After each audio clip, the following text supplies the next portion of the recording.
if you see some weird lines, just know that I'm still operating with a broken camera. My new one won't be here till Friday, so we gotta suffer. So, for once, I'm filming this the day before I'm actually going to show it to you.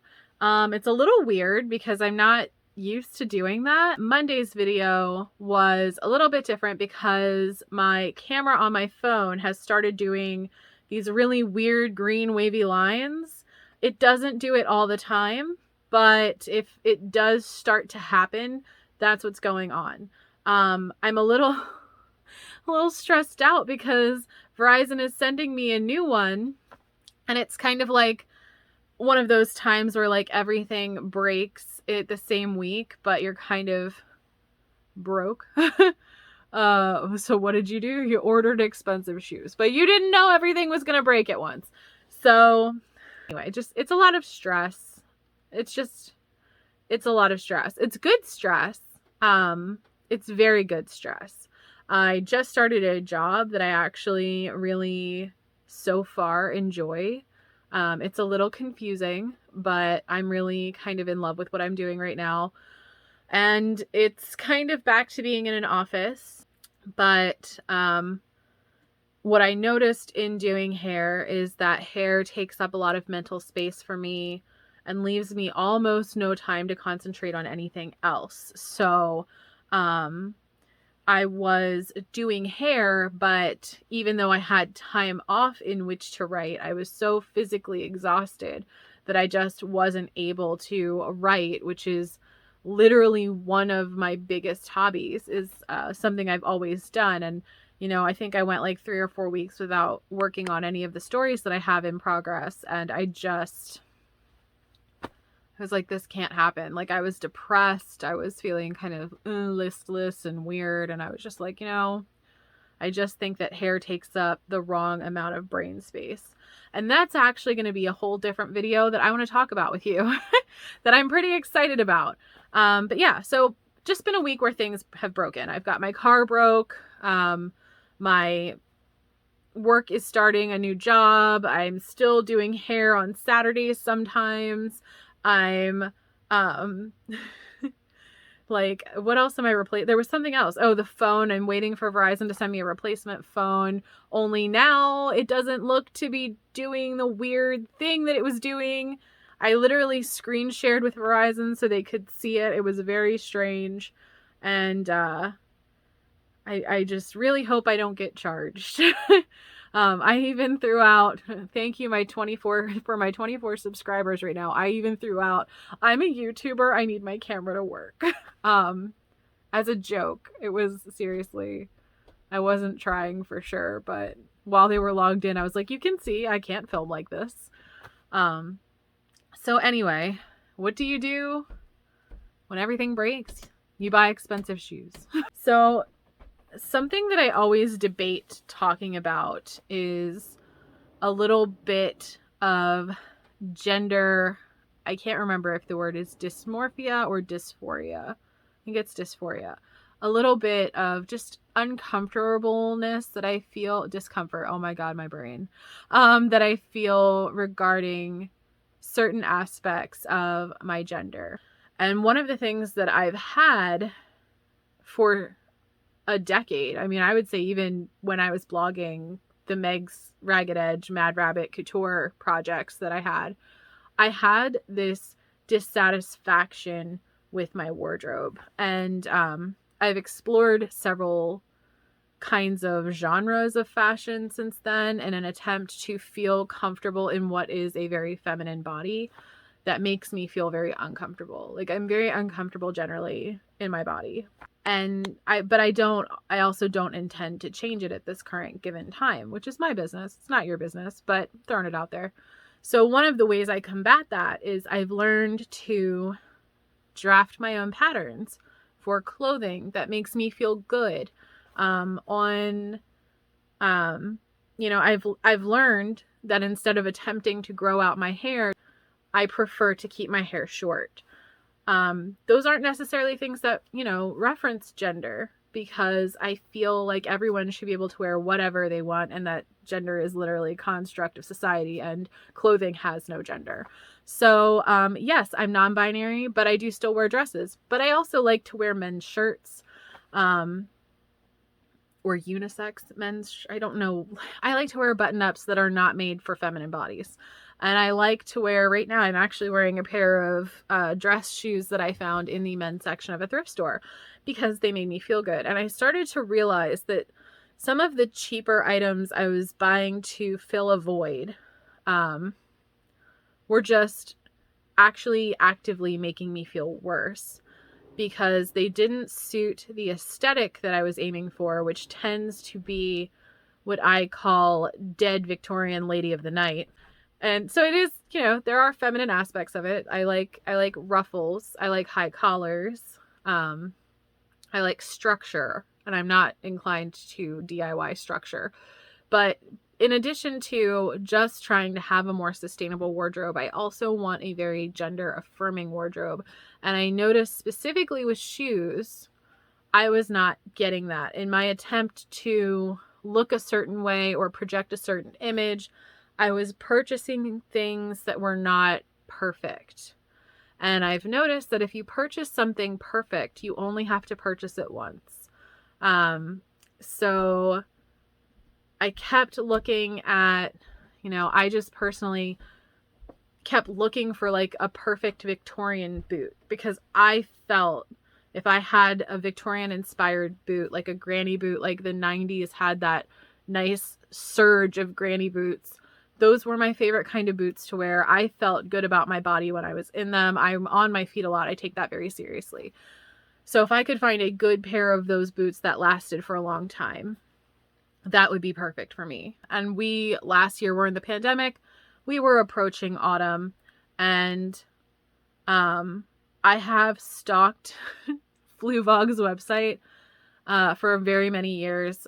I think I first was introduced to the brand by a small business in Baltimore, because I was raised very close to 36th Street, and there was a store there that had Fluevogs, and they always just looked so cool. They were like Victorian, they were Alice in Wonderland, they had these heels that looked all melty, and you know, they were just always really cool shoes. And I was like, I feel, after all these years of like stalking a certain website and looking at these shoes and attempting to buy something that is cheap but similarly echoes that style, like at this point I've spent more on cheap things to try and get to that than I have on actually the one thing I would have wanted. So my gift to myself last year for working through the pandemic in a medical office was a pair of the Gladstones. They're very Victorian looking. They have a small heel, and they just make me feel good. And I wore them a lot. And then I have a second pair of Fluevogs that actually were on sale. And they were, I think, the Ellistons. They're just a very flat kind of cottagecore looking combat boots. And those I didn't expect to love as much as I did, but I wore those every single day this winter. Like, they are literally the shoes that are, like, they are my favorite shoes I've ever owned. I haven't even worn, I've considered selling my Doc Martens, because I just haven't even worn them since purchasing that pair of shoes. So we're approaching summer. I've started a new job.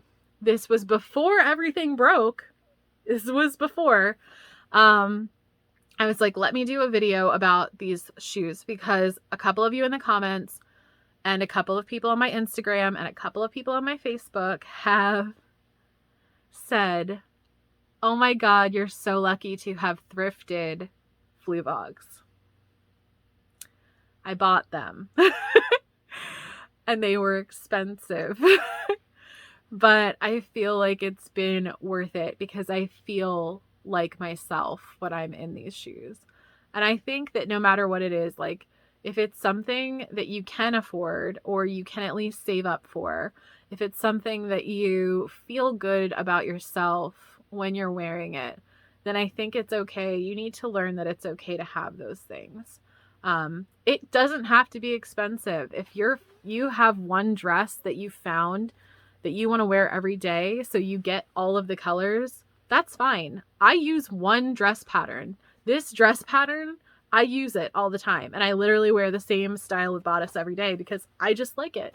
So I think that true sustainability is to build a wardrobe that will last and that will be, I don't want to say timeless, but something that you love. And there's other videos on YouTube that do sustainability better. I'll try to find some of my favorite ones. There was this one lady that I was watching, I'm assuming, oh my gosh, in England, who did like a colorful capsule wardrobe, because that was what, you know, everybody thinks minimalism is black and white and no one ever puts color into a capsule wardrobe. And, you know, it's got to be things that make you feel good. And I think of these shoes as an investment. And I think that sometimes you need to invest that little bit in yourself. Like, I think it needs to be okay. So these are my expensive shoes for spring. They are a gift to myself for starting a new job again. My brain has been fully scrambled by the amount of input that I've had, the amount of sensory input from leaving one job, starting doing hair again, being stressed about doing hair again, doing theater while doing hair again, and then being offered this position that I could not say no to because it was just too good of an offer. And so 2 months after starting a new job, I'm back to starting a new job, and it's been a whirlwind, but I think that it's okay, even though everything is broke right now, that I do a little treat. So this is going to be me unboxing my Fluevogs. I am so nervous that this isn't going to work. I'm so nervous that these lights are going to start flickering, but we're going to try, because I think you should know what you get when you get an expensive pair of shoes. So these shoes, I think they were in the $270 range by the time you added taxes and shipping. I've torn off my address label so I can just unbox them. I haven't even seen them. And they are the LAX Slacker in blue. And they were packed by someone, a Fluevologist.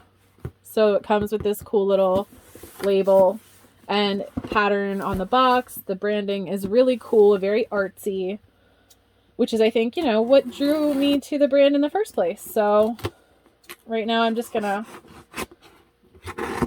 don't do this at home. If, you know, like, don't do unsafe things with your scissors at home. I'm sure this is not what you're supposed to do, but what we do all the time. So, all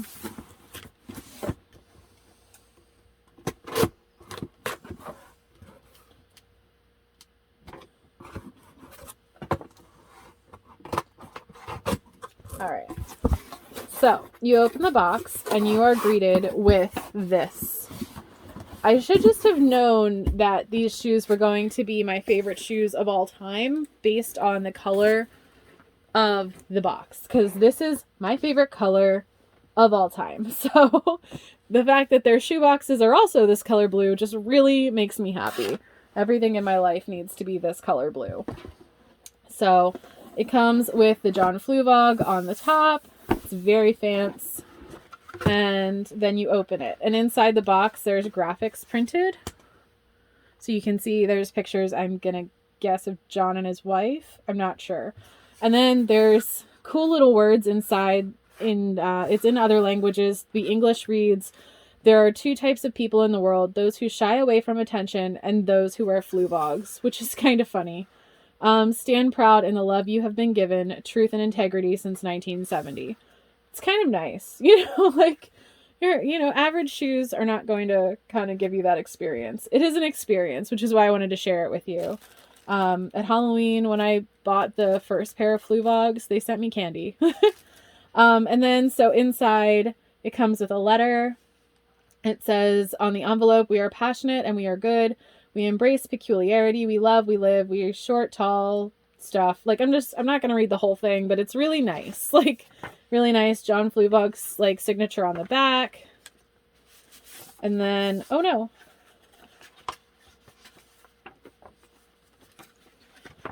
John Fluevog logo on the inside of the envelope.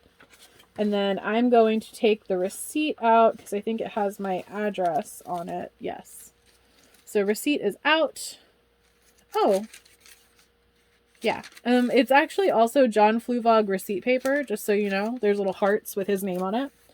The return form is in the envelope, a business card for like hashtag Vog, so that when you post on Instagram you can tag your friends. They give you business cards, so of course if someone likes your shoes, you can hand them out, I guess.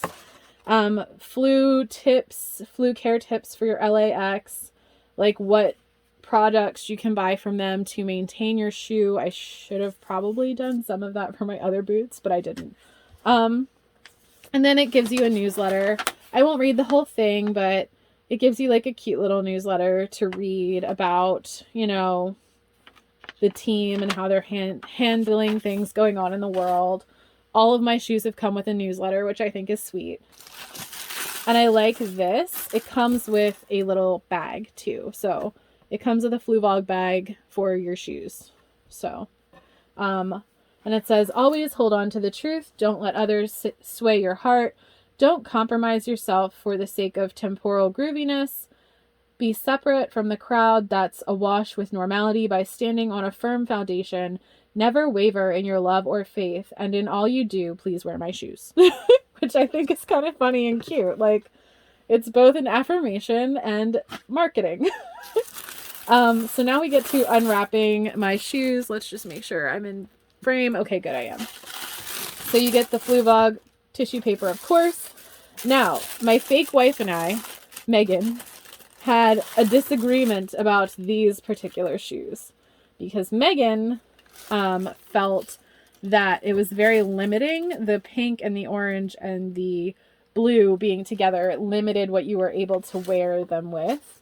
Whereas I feel that because there are so many colors, you can certainly wear them with anything. As you'll see, these are not in a Victorian style like my other two pairs. These are more of a 70s platform style.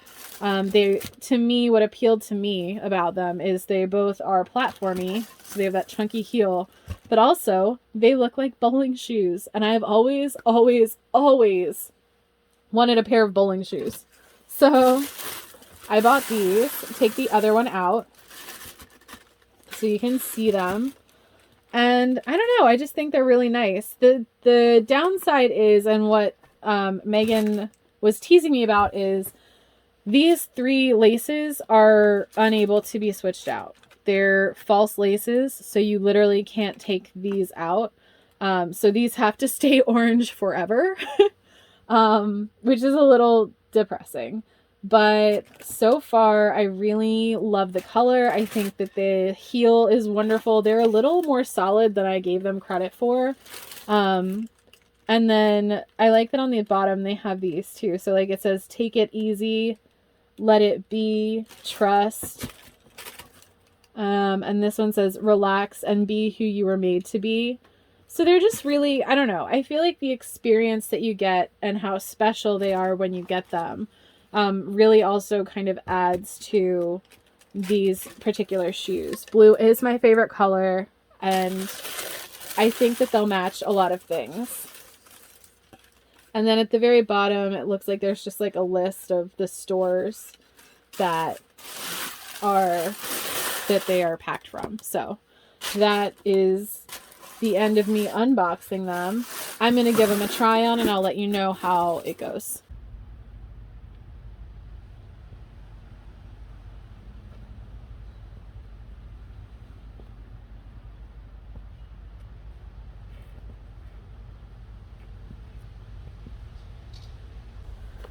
So I'm overall pretty pleased with how they turned out. I do have a couple of minor critiques. I wish that the bottom 3 laces weren't like permanent, and not because I don't like the orange laces. I love the orange laces. But because I think if you had a wider foot, you may have difficulty fitting your normal size in these. Fluevogs, in my opinion, are already kind of strange. I tend to be a pretty standard size 10 women's, 8 men's street shoe size. I am a 10.5 in the Fluevogs I've purchased so far, which was actually kind of a problem with the Gladstones, or I had purchased them in a size 10 and I had to return them best customer service I've ever had for a return until this Verizon one goes through, in which case, no, seriously, best that I've had. So, yeah, so I really, the process was easy. I had my new shoes within like a couple days, like they were really fast. But these particular ones, I do kind of wish you could adjust the laces. There's a little bit of a break-in period I've found with any shoe, where if you get it and it's just a tiny bit snug, after a couple of days it'll be a little bit more loose, but like for those first couple days it would be helpful if I could like loosen up the toes. I'm really happy with where the heel supports my foot. Honestly, I can't complain. They're great. I love them. Like, and I'm a little annoyed at my camera right now for not continuing to do the wavy lines, and I'm just stressing out that Verizon's gonna charge me for this replacement because there's nothing wrong with my phone. But now I have cool shoes that I think are more office appropriate than Chuck Taylor's, which is my only summer shoe usually. And I don't know, I really like them. I think these are going to be great, and I can't wait to take all the Instagram photos. So actually, I thought they looked really good with the outfit I have on, which is a pretty standard outfit for me. So anyway, if you like this video, please consider liking, commenting, subscribing, sharing it with your friends. Go outside, get some fresh air, take a walk, drink some water, and I will see you next time, perhaps even on a new phone. I learned a new TikTok song. Oh my god, what's wrong with my face?